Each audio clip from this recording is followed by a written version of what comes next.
Le roi Faisal a été tué pour une seule raison. Il a refusé de vendre sa religion, même face aux plus grandes puissances du monde. Un homme de foi, dans un monde gouverné par l'argent. Le roi Faisal arrive au pouvoir en 1964. Contrairement à beaucoup de dirigeants, il ne cherche ni la richesse ni la gloire.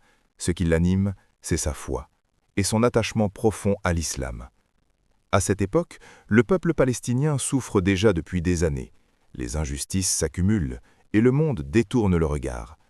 En 1973, Israël entre en guerre contre l'Égypte et la Syrie.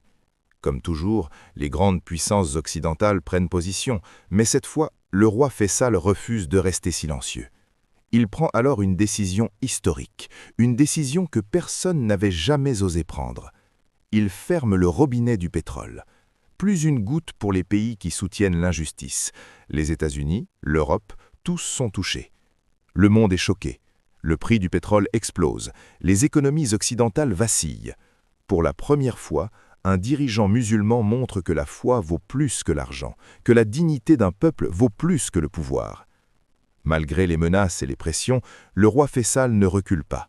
Il disait souvent « Si Allah m'accorde la chance de prier à Al-Aqsa avant ma mort, alors j'aurai tout accompli. » Mais un homme qui refuse de vendre sa religion se fait forcément des ennemis. En 1975, son propre neveu revient d'un voyage à l'étranger. Quelques jours plus tard, le roi Faisal est assassiné. Il meurt debout, fidèle à ses principes, et entre dans l'histoire comme le roi qui a préféré Allah au pouvoir.